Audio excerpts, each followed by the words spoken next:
Hello, I'm Will, this is Mike, and we're the Tabletop Donkeys. Hello. And we're bringing you issue 47 of Warhammer Age of Sigmar Mortal Realms magazine today. This issue came with the Farstriders. It's 3 Stormcast Eternals models. Originally a warband for Warhammer Underworlds. As usual, if you'd like to skip straight to the battle report, you can use the timecode in the description or in the chapter bar. But having a look inside this issue, we've got some stuff about Vanguard-Hunters first. Part of the Vanguard chambers of the Stormcast Eternals. They are expert scouts, hunters and trackers. They tend to operate behind enemy lines. There's some of their equipment there, armed with bolt-storm pistols and melee weapons. Then we have the background of Sanson's Farstriders themselves, who are 3 Vanguard Hunters led by Sanson Farstrider. And they descended into Shadespire, which we learnt about in a previous issue, to try and learn more about its mysterious shade glass. Like everybody else in Shadespire, they were affected by the curse and got trapped there. And there's a bit of their backstory of the 3 of them there. Then we have Orpheon Catacross, the Mortarch of the Necropolis, and leader of the Ossiarch Bone Reapers. I think we've learnt about him before, but we've got a picture of his model here, so it's actually him and his attendants on a scenic base, effectively. And there's a description of the different parts of it. And then some more on the back, including a bit of his backstory. He's a master strategist and tactician. Then we have the build guide for the Farstriders. As I said, being a Warhammer Underworlds warband, these are all single pose with impressive scenic bases, and they are easy to build, so you don't technically need glue to put them together. Then we have the painting instructions for them, and for the most part they're just Stormcast Eternals, but they do have bearskin cloaks. So these are painted with Dryad Bark and Nuln Oil, and then a dry brush of Baneblade Brown, bring out the texture. And then all these parts are basically the same, but they do give you instructions for painting the Star Falcon as well. And then the sculpted bases as well, including there's some wood on the bases. And there they are, finished to the standard that we're used to. That's it for our issue content, so we'll get straight onto our game where we'll get to see them in action.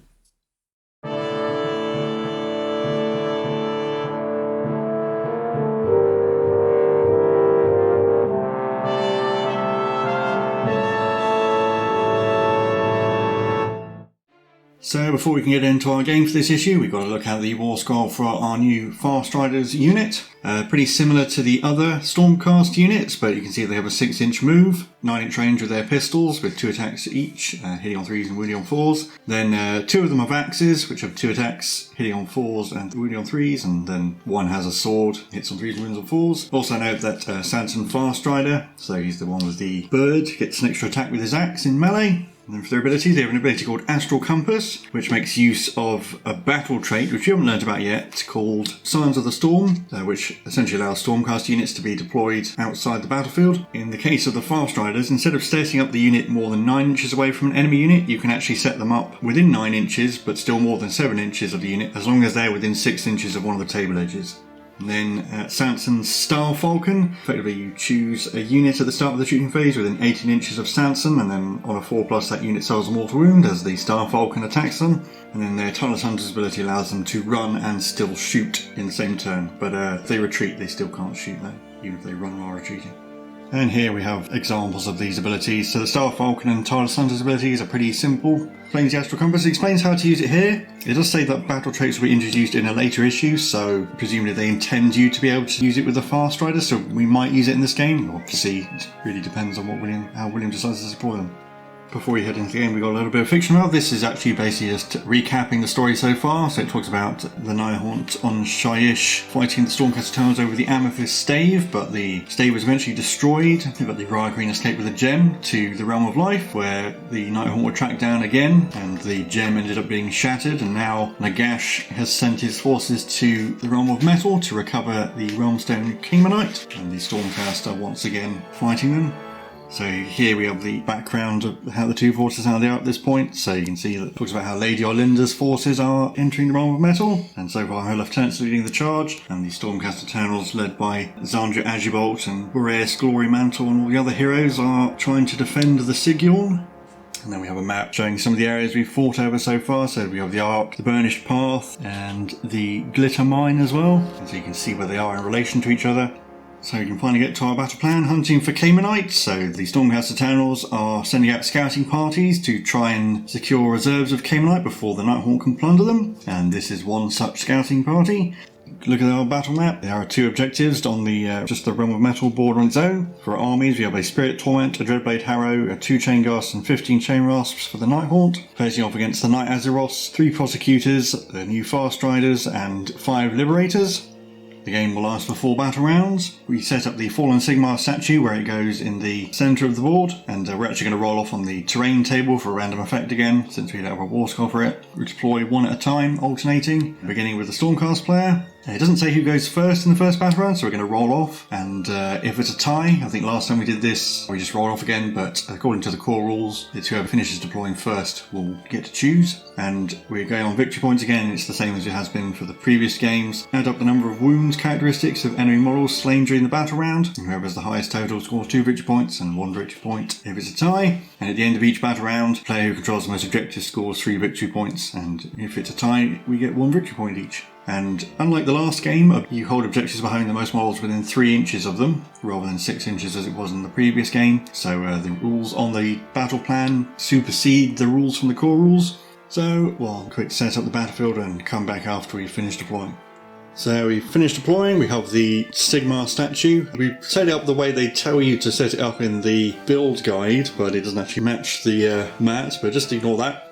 We have an objective either side, 6 inches away from the board edge. We rolled off on the terrain table, we got a 3, which means the fallen statue head is inspiring, so units within 1 inch of it get +1 bravery.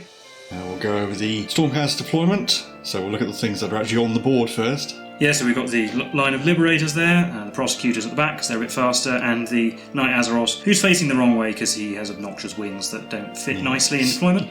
And over here off the board. Yeah, so I did deploy the Farstriders in the Celestial Realm. As we said, we're not entirely sure whether the magazine gives you enough information to use them in this way, but we kind of know how it works, so I am going to use them this way. But it's pretty easy to figure out, so you'll see them get deployed later on in the game. Yeah, and we're only going to use it for when the Farstriders show up until the battle trait is actually introduced by the magazine. So yeah, because normally you can use it with any Stormcast unit, although admittedly these guys are slightly better at it. And over on the Nighthaunt side, I've got the Dreadblade Harrow, furthest on the left, next to the 2 Chain Ghasts, and the Spirit Torment is behind the big unit of Chain Rasps. And I forgot to mention generals, so the Night Azeroth will be the general for the Stormcast, and the Spirit Torment will be the general for the Nighthaunt. So we're into the first battle round, but we'll have to roll off to see who goes first, since there was nothing supplied by the Battleplan. I got a 5. Oh, I got a 4. So, even though I won the roll-off, I'm actually going to make the Stormcast go first. I could move up the Dreadblade, but I'd rather he be around to charge something, and the Chain Ghasts won't be in range of anything if I move up. So we'll head into Stormcast turn 1. The only thing to happen in my hero phase is I gain command point, and then everybody's moved up. Now, I'll mention this first. You'll notice the Farstriders have appeared on the board, and this is basically we thought that they gave you enough information in the magazine to be able to use the Signs of the Storm and deploy them in the Celestial Realm, at least just for this one unit. But then we reread it and realised that they actually just made a glaring mistake in the rules they have there. So, as of this issue, you don't know how to use the Signs of the Storm. It's not clear. In the example, they say you can deploy them from the Celestial Realm at the start of the movement phase, but checking the Battle Tome, it's at the end of the movement phase, so... Yeah, so we're just going to ignore those rules. So, to explain what we did in retrospect is I deployed them over here, and then they ran to get over here. I let him deploy them on the board. Yeah. And it's kind of to my disadvantage anyway, so it's not like I'm going to upset the Nighthaunt's battle plan, I don't think, by doing this. So, the Liberators ran, and they got a couple of guys within range of that objective. Night Azeroth moved here in the middle, and the Prosecutors moved up behind the Liberators. Now, at the start of the shooting phase, we have to use Sanson Farstrider's Star Falcon ability. It basically goes to peck somebody's eyes out. So we're going to pick the Chain Rasps. On a 4+, they take a mortal wound. They do not.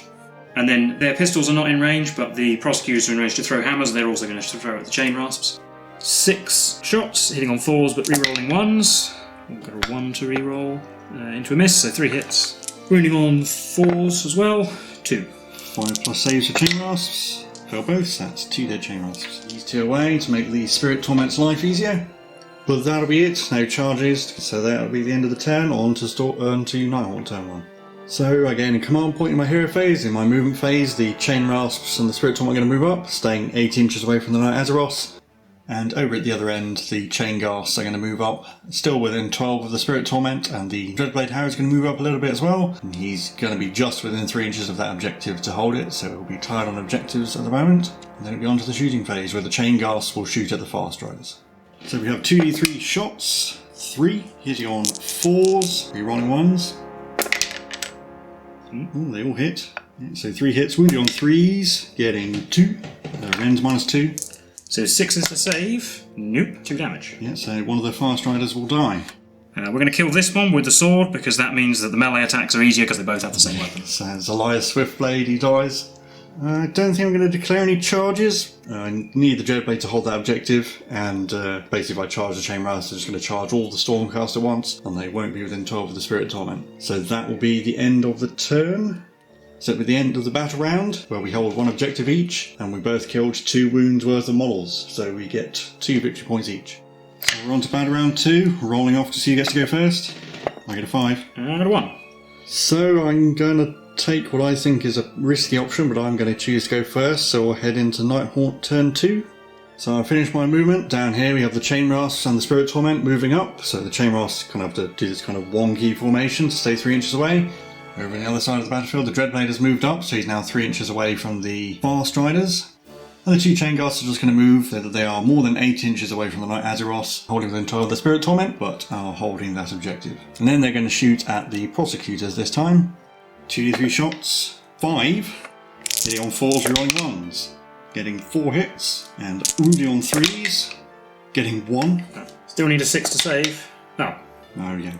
So we're going to be on to the charge phase. I'm going to start with the Chain Rasps. So 3, anything but a 3, 7 is easy enough to get them all in. So the Chain Rasps will finish their charge, and we can get all 13 of them on the Liberators, and then the Spirit Torment will charge. Probably going to need something like a 4, or an 8's easily enough. And finally the Dreadblade Harrow is going to charge. Again, needing anything but a 3, getting a 7. So the Dreadblade will charge into the Farstriders. We'll go on to the combat phase, where I will pick the Chain Rasps to go first. They're not going to pile in, they're just going to all put their attacks on the Liberators. Well, you've got 27 attacks for Chain Rasps, so I'll do a batch of 14 and a batch of 13. And they hit on 4s, rerolling 1s. 10 hits. So the first 10 hits, wound on 4s, rerolling 1s, because there's more than 10 Chain Rasps. There's only 4 so far. The next batch of 13, hitting on 4s, rerolling 1s. Reroll the 1, into a miss, so that's going to be another 9 hits. Wounding on 4s, rerolling 1s. Get rid of that 3, and then reroll those 1s. That was a wound, so it's another 8 wounds. So it's 12 wounds in total. So 12, 4 plus saves, rerolling 1. That was only 11 dice. Let's try that. Okay, that's a success. Reroll those 2 1s. So 4 wounds in total. I'm going to take away these 2 closest to the statue because it will allow the Knight Azeroth to pile in an attack. It does mean I lose my bravery bonus from the inspiring statue, but I've only lost 2, so I'd probably be okay. I'm going to pick the Farstriders to fight with because I think they have a decent chance of dying if they don't go now. So pile in like that.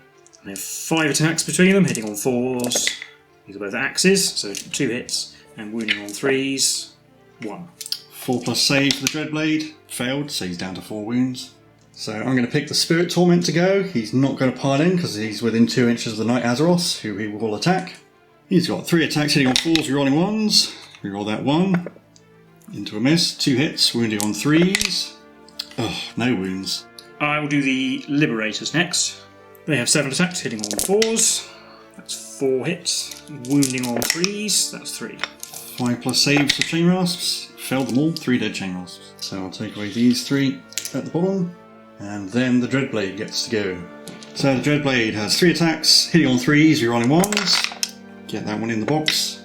2 hits, wounding on 3s, getting 2, rends -1, and 2 damage. 5 plus save. Oh, fail both, they're both dead. So the 2 remaining Farstriders are killed. So then it's my pick, and I will pick the Knight Azeroth, who will pile in to get within range of the Spirit Torment. 4 attacks, hitting on 3s and rerolling 1s because he is within. Oh, actually, it should have been rerolling 1s for. I don't know if you actually rolled any. Reroll at 1. Oh, it's a hit. Wounding on 3s, 2. 4 plus save for the Spirit Torment.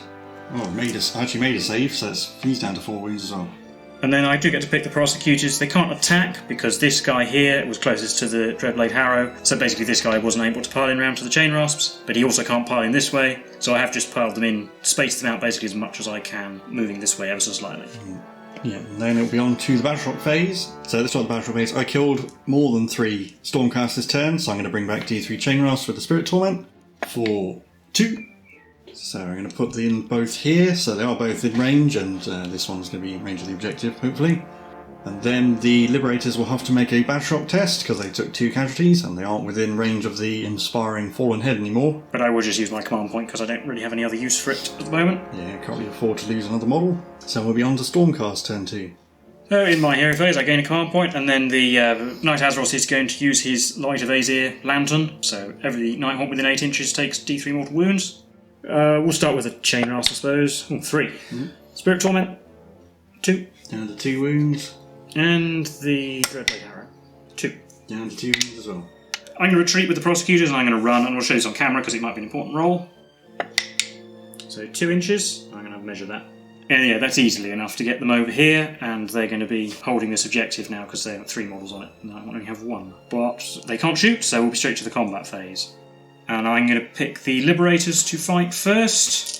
So they have to attack the Chain Rasps, obviously. We've got 7 attacks, hitting on 4s, rerolling 1s because of the Knight Azeroth. Don't think I rolled any 1s last turn, so reroll that one. Into a hit. Wounding on 3s. No, only 2. 5 plus saves for Chain Rasps. Still, I don't think I've rolled higher than a 2 for them, for saves. So I'll just take away these 2. And then I'll pick the Spirit Torment to go, because he might get killed by the Knight Azeroth. And he is going to put all his attacks on the Knight Azeroth. So 3 attacks hitting on 4s, rerolling 1s. Reroll that 1. Nothing at all.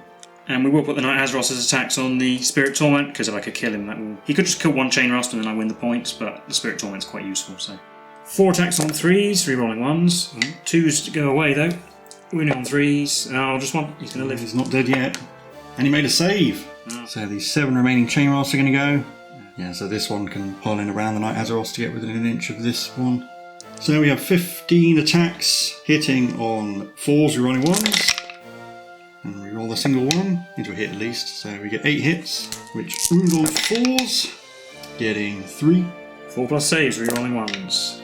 Failed 1. So the one on the end will take a wound. Yep, and that'll be the end of the turn. I was going to use a command point to make the Chain Rasp not have to take a battle shock test. And that'll be the end of the turn. We both caused 8 wounds worth of damage. We both hold 1 objective each, so that's another 2 victory points each. So we're both up to 4.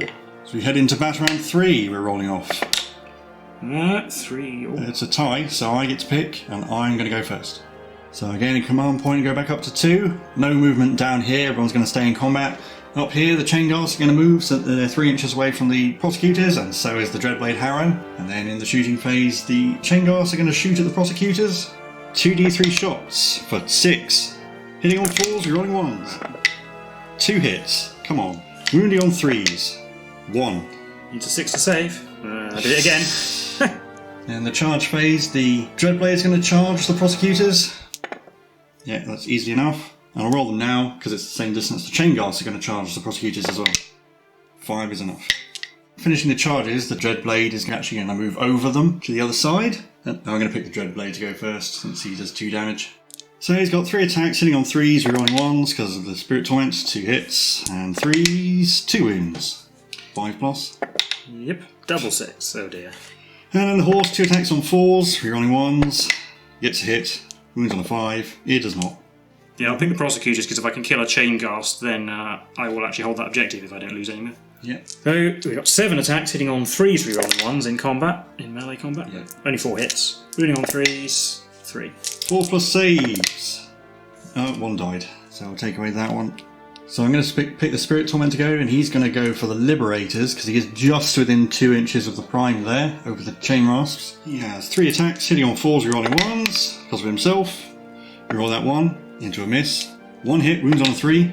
It does. 6 to save. Nope. D3 damage for 3. So we will lose the wounded one and the other one. Well, I suppose then the Liberator Prime will go next before he gets killed by those Chain Rasps, and he'll attack. He has to attack the Chain Rasps. Obviously, 3 attacks on 4s, rerolling a 1 because of the Knight Azeroth. Oh, no, can't hit anything. Yeah, so all the Chain Rasps are going to go for the poor Liberator Prime because they're not going to be able to kill Knight Azeroth. So they have 15 attacks, hitting on 4s, rerolling 1s. 4 1s to reroll into 3. Blimey. So I think that's 13 hits. Wounding on 4s. 8 wounds. Yes, well, 7 of his saves. No, and even with the reroll 1. Yeah, he still made 5 of them. So that's him dead. And that leaves the Knight Azeroth, who will attack the Spirit Torment because he's worth 5 wounds. Yeah. 4 attacks on 3s, rerolling 1s. We roll that 1. We roll all hit. And wounding on 3s. 2 again. 4 plus saves. Made 1, failed 1, down to 1 wound. The remaining chain ghast is actually within 2 inches of all 3 of those prosecutors, so he actually gets 3 attacks because they get 1 attack per enemy model in range. 3 attacks, hitting on 4s, rerolling 1s. Rerolling the 2 1s. Getting 2 hits, and wounding on 3s. Getting 1. It's only -1 in melee. 6 again, that's 5 6s in a row for them. Yeah, and then we're on to the Battle Shock phase where I killed 3 Stormcast this turn, so I'm going to bring back D3 Chain Rasps. Getting back only 1, so I'll bring him back in contact with the Night Azeroth. But that'll be the end of Nighthaunt turn 3 onto Stormcast turn 3. So we're not going to move and stay in melee. We do get the shooting phase. Yeah, both these units are actually on 2 wounds with the same save, so I'll go for the Dreadblade Harrow because he's a bit more dangerous. Yep. 6 shots on 4s, rerolling 1s. 1 hit and a lot of 2s. Wounds on a 4, yes it is. 4 plus save. Nope. So partly like this, we'll put one of them on the Dreadblade Harrow and the other 2 have to attack this Chain Ghast. Yeah, so the Primus to attack the Chain Ghast. We'll attack the Chain Ghast first. 5 attacks on 3s, rerolling 1s, that's 4 hits. Wounding on 3s, 3. 4 plus saves. Made 1, so he dies as well. And the attacks on the Dreadblade Harrow on 4s. So 3s. 3s rather, but they both hit. And 1 wounded. 4 plus save. Nope. So Dreadblade dies. I'm going to pick the Spirit Torment. It's going to attack the Night Azeroth. He has 4 attacks, hitting on 4s, rerolling 1s, getting 1. And he wounds on a 3. He does not. And the Night Azeroth will attack back. He might as well go for the Spirit Torment, even though it's a 4. 4 attacks on 3s. They all hit. Wounding on 3s. No, he's still not good at wounding, just 1. 4 plus save. Failed, so that's... the Spirit Torment dies, and the Chain Rasps get to go. So we can get all 8 of them on the Night Azeroth. So you've got 17 attacks from the Chain Rasps, hitting on 4s. Oh, look at all those 1s. In fact, there's only 4 hits in there. And wounding on 4s, getting 3. 3 plus save. Failed 1. It's down to 4 wounds. That'll be the end of the turn. The Stormcast win on wounds, so they get 2 victory points for that, and then we're both tied on objectives, so we get 1 each. So at the end of the battle round, the Nighthaunt will have 5, and the Stormcast will have 7. So on to the 4th and final battle round, we're rolling off. I get a 5. You won that again? I will pick to go first. In the unlikely event I kill the Night Azeroth, I might be able to eke out a draw. So we're straight to the combat phase, where we have 17 attacks again, hitting on 4s. 6 hits this time, it looks like. And we're wounding on 4s, getting 4. Failed all 4 saves, but it's possible. Well, he's down to 2 wounds, so he gets to attack back. 4 attacks on 3s. No. Wounds on 3s. 2. 5 plus saves. I made a save for the Chain Rasps. Only 1 dies. So no Battle Shock tests, on to the Stormcast turn. And then in my turn, all I have to do is retreat the Night Azeroth, and I could shoot with the prosecutors at the Chain Rasps, but it's irrelevant because we hold 1 objective each, and I have 1 on wounds if I don't lose anything, which I can't now unless I charge in. Yeah, so we'll end maybe 9 victory points to 6 for a Stormcast victory, so we'll recap that for you now. So that was the game for issue 47 of Age of Sigmar Mortal Realms magazine. How did you think that went? I feel like I kind of robbed you of the victory in that one with some really jammy rolling, honestly. Yeah, I think you rolled 5 6s in a row for saves to the prosecutors. I think I made 5 saves throughout the entire game, it felt like. Certainly lost a lot of wounds. Yeah, but like even if you had rolled like that for your saves, it was actually the rolling on the prosecutors, because yeah, if the Dreadblade had got those 2 wins through, you'd have been down to just the Prime, who would have held that objective. Basically, they shouldn't have been there at the end of the game, and you should have had more victory points for that objective, and I shouldn't have had some shooting attacks and melee attacks, and you would have, That's probably where it swung. It was pretty close otherwise, considering I got to go first every turn. It was by getting the double turn and then consistently maintaining the initiative that you were able to, dictate the pace of the game, which is what you needed to do. It would have helped if the Spirit Torment got more than 1 wound. True, although the Night Azeroth didn't exactly shine either. I suppose it took a long time to get rid of him. Yeah, I don't think I'd change my strategy too much to just try and roll better dice. I mean, I do think it wasn't a case where it was a complete blowout of either side. Yeah.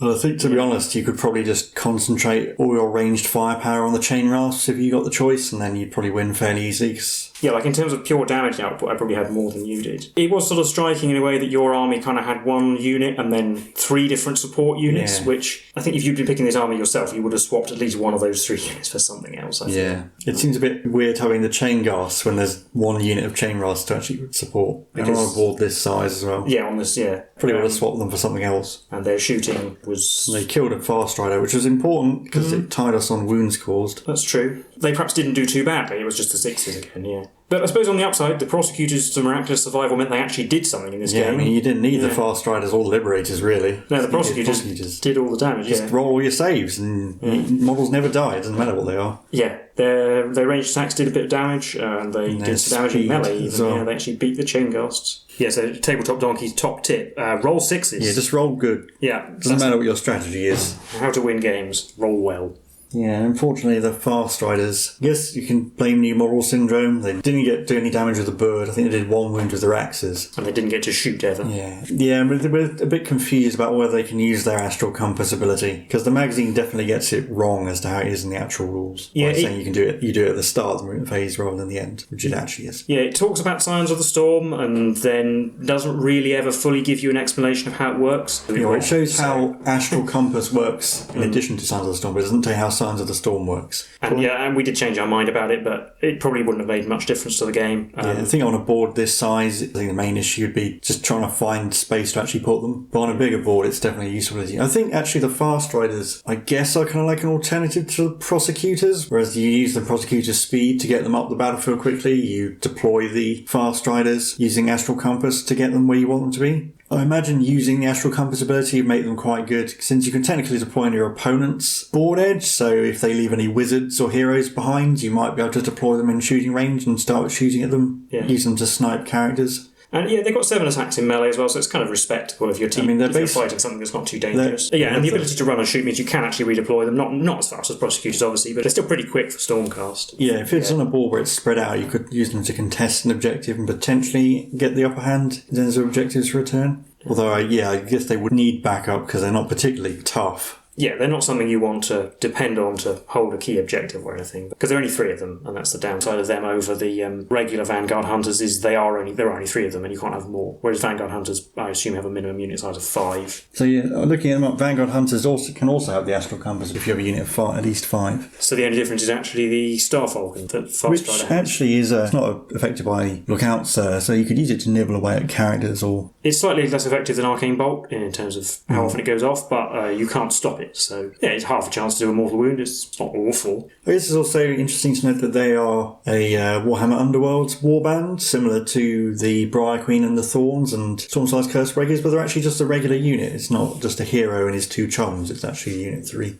Yeah, and I do like the models. Yeah, I do like them as well. I quite like the moulded bases they come with. And their cloaks and the bird and stuff makes them stand out a little bit from the rest of the Stormcast we've seen up to this point. It's a slightly different aesthetic.